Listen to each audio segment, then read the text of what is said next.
အားလုံးပဲမင်္ဂလာပါဗျာ Resport ကနေပြန်လဲကြိုဆိုလိုက်ပါတယ်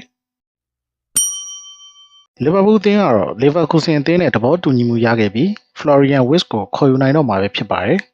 Florian Wirtz ရဲ့ပြောင်းရွှေ့ခြင်းကတော့ Sterling ပေါင်116.5 သန်းဖြစ်တယ်လို့နာမည်ကြီးသတင်းဌာနတွေကဖော်ပြထားပါတယ်ဒါမြင့်မားလာတဲ့ပမာဏဖြစ်ပြီး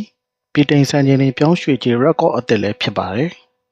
အရင်စံချိန်တင်ထားတာကတော့ Chelsea အသင်းရဲ့ကွင်းလယ်ကစားသမား Caicedo ဖြစ်ပြီး Chelsea အသင်းဟာ Sterling ပေါင်115 သန်းသုံးပြီး Brighton အသင်းကနေ2023-2024 ရာသီမှာခေါ်ယူခဲ့တာပါ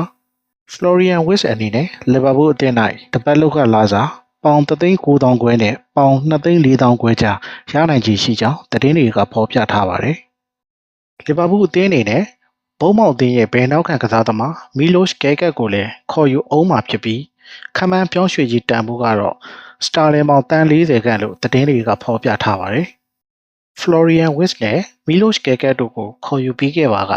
ယခုပြောင်းရွှေ့ရာသီ၌လီဗာပူးသုံးစွဲတဲ့ငွေကြေးပမာဏဟာ Sterling ပေါင်190ကျော်ထိရှိလာနိုင်ကြောင်းသတင်းတွေကဖော်ပြထားပါတယ်။ဒါဝင်နူးနဲ့ရဲ့လီဗာပူးအနာဂတ်ဟာမရေမရာဖြစ်နေပြီးအသင်းမှာထွက်ခွာသွားနိုင်ရည်ရှိတယ်လို့လည်းသတင်းတွေထွက်ပေါ်လျက်ရှိပါတယ်။အခုချိန်ထိတော့ဒါဝင်နူးနဲ့ကိုတရားဝင်ကမ်းလှမ်းတာမျိုးမရှိသေးပေမဲ့ Saudi Pro League အသင်းတွေကခေါ်ယူရန်စိတ်ဝင်စားနေကြောင်းသတင်းတွေထွက်ပေါ်လျက်ရှိပါတယ်။နာပိုလီအသင်းဘက်မှလည်းနူးနက်အားခေါ်ယူရန်ကြိုးစားနေပြီးလောက်ခလာစာအပေးများတဲ့ Saudi Club တွေနဲ့ရှင်ပြိုင်ရနိုင်ခြေရှိပါတယ်။မနစ်ကရာသီမှာဂျူဗင်သက်အသင်းကနေပြောင်းရွှေ့လာတဲ့ Federico Chiesa လည်းလီဗာပူးအသင်းကနေယခုအပြောင်းရွှေ့ကာလအတွင်းထွက်သွားနိုင်ခြေရှိရလို့သတင်းတွေထွက်ပေါ်လျက်ရှိပါတယ်။ကစားသမားအနေနဲ့အီတလီဘက်ကိုပြန်သွားနိုင်ခြေရှိပြီးတူရကီကလပ်အချို့မှလည်းစိတ်ဝင်စားနေကြောင်းကြားသိရပါတယ်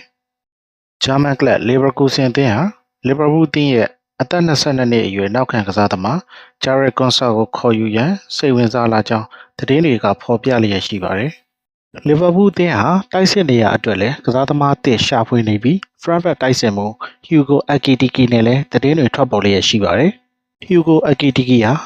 front back အသင်းအတွက်ပြီးခဲ့တဲ့ရာသီပြိုင်ပွဲဆုံး48ပွဲကစား22ဂိုးသွင်း12လုံး assist လုပ်ထားနိုင်ခဲ့ပါတယ်